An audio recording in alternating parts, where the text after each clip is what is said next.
got your mic right here.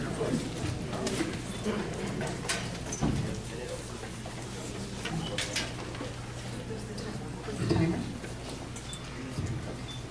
I'm going to be next to you.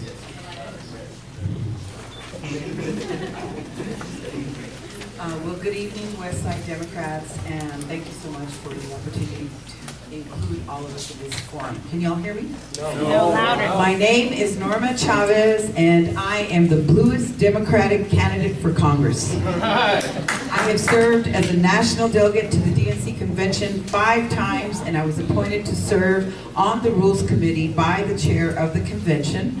I've attended the local and state Democratic conventions as a delegate since the 90s, and have been a committee member and committee chair at both state and local conventions. I've been a member of almost every Democratic organization in El Paso, across the state, and at the national and regional level. And I have served as a Democratic legislator, elected for 14 years, and have institutional knowledge and experience in lawmaking. I'm the most qualified Latina candidate to serve as the first congressional woman for Congressional District 16. And I humbly ask for your vote and endorsement, and the red light is on, and would be honored to represent you. Thank you. I'll take your questions.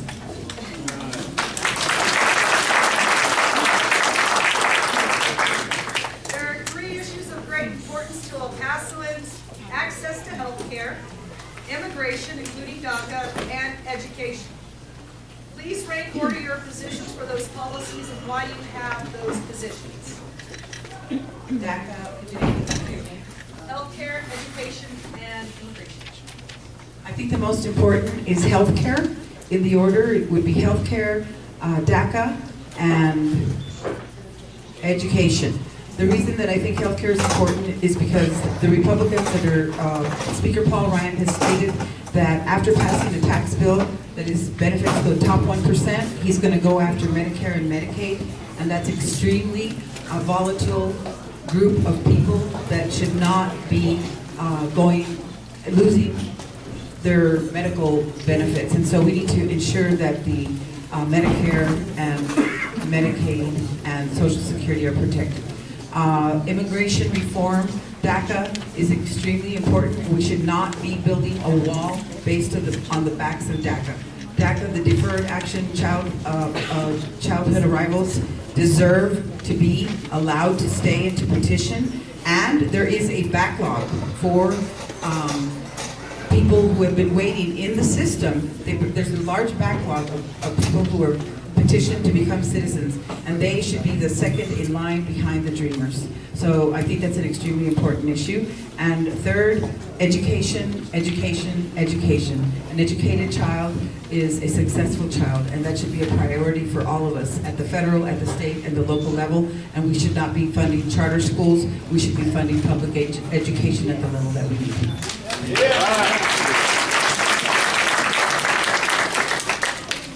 As you know, U.S. representatives need allies in Congress, and they must also know their foes.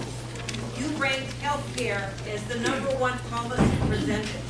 With whom of the congressional members might you ally, and how would you do this?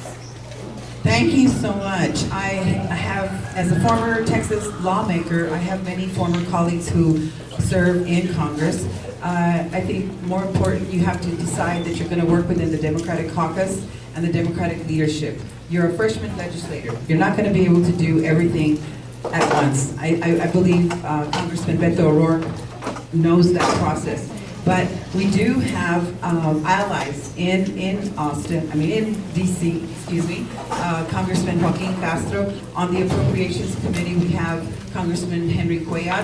And so I would utilize the relationships that I already have with the members of Texas. There are 36 members of Texas. There are 3 women from Texas, and there are 50 women running for congressional seats this race. And so we women are going to change the face of Congress in this election, and I believe that women at the table, when we address the issues of health care and child care and education, that our voices will make a big impact.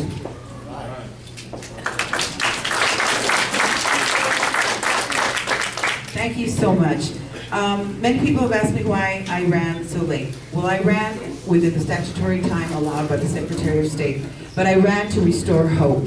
I ran to restore hope in our congressional delegation. I ran to restore hope in the institutions that are under attack by a mean-spirited Republican agenda. And I believe that they are trying to work to dismantle the agenda that was made and the progress that was made under President Obama's leadership. Medicare and Medicaid are going to be under attack, and that is a big issue for me because I know what my parents have with Medicare. Dreamers, again, may and should not be used to build a wall, and that is happening today in Congress. They are making those decisions today in Congress.